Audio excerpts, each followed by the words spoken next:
Usisahau kusubscribe, like na kucomment.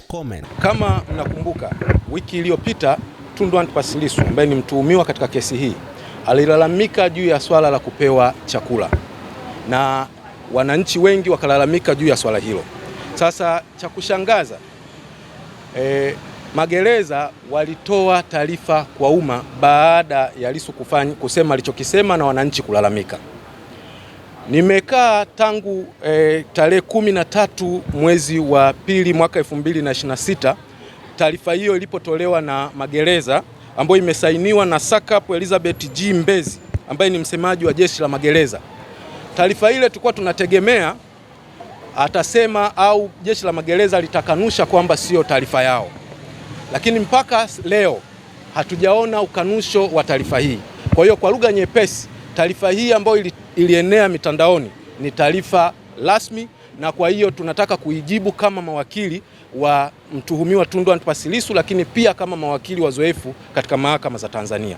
Ukisoma taarifa hii kwa umma, baada ya Lissu kusema kwamba amenyimwa chakula na hajapewa chakula siku ile, wamejibu wakasema kwamba swala la chakula ni swala ambalo linafata sheria na taratibu, na kwamba swala la chakula lipo pia kiusalama na afya ya mtuhumiwa. Kwa hiyo kwa barua hii wanamaanisha kutokumpa Lissu chakula anapokuwa hapa ni kwa sababu ya usalama, lakini pia kwa sababu ya kuhakikisha hapati matatizo yoyote ya kiafya. Sasa ukifuatilia hii taarifa utapata pia wanaonyesha kama vile alichokuwa nalalamika Lissu na wananchi walichokuwa nalalamika ni kama vile tunataka upendeleo kwamba Lissu yeye apewe chakula wakati mahabusu wengine au wafungwa wengine wanaokuja kutafuta haki hapa mahakamani wao wasipewe au wao wapate utaratibu mwingine. Hiyo ndio barua ukisoma inachosema. Sasa nataka kuijibu. Ndugu zangu, jeshi la magereza limeanzishwa kwa mujibu wa sheria na taratibu zote zipo kwa mujibu wa sheria. Hakuna utaratibu wowote ambao unaweza ukafanyika ambao uko nje na sheria. Ukisoma kanuni na sheria za magereza zinataja wazi, moja ya haki ya mtuhumiwa sio tu kuonana na wakili, ambao kwa hapa mmekuwa mnaona licha kwamba sheria inaruhusu wamekuwa wanamkataza kuonana na mawakili wake, lakini pia haki nyingine ni kupata chakula kwa muda sahihi na matibabu.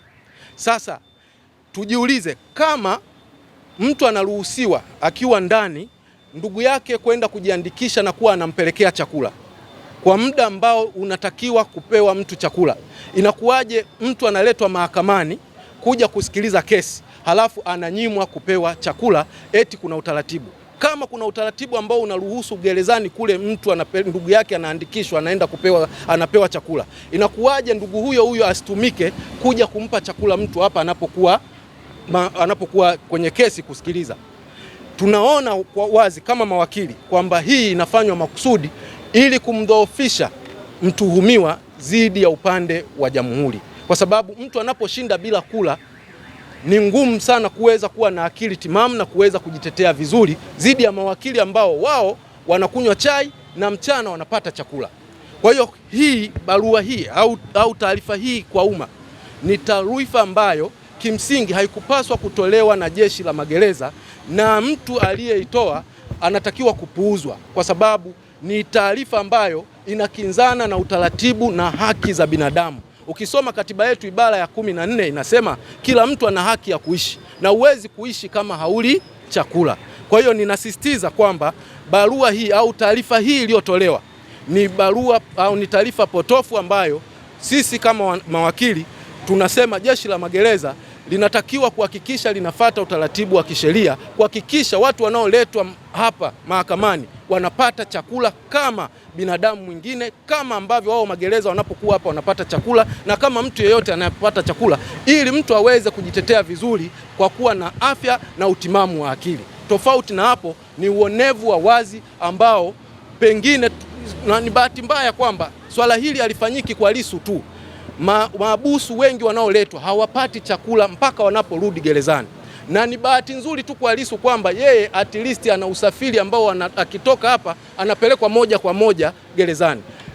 Fikirie wale ambao sio Lissu ambao wanakuja wanaletwa kwenye mahakama tofauti tofauti, alafu gari la magereza linakuwa linawapitia, linatoka hapa linaenda Kawe, linatoka hapa linaenda Kinondoni, likitoka pale linaenda Kinyerezi ndio wanapelekwa gerezani. Wakati mwingine wanafika usiku wanakuta wameshafungiwa na hawapati chakula, kesho tena wanarudi wakiwa hawajala chakula. Ili kwa wa kwanza kupata habari zetu, tafadhali usisahau kusubscribe, like na kucomment.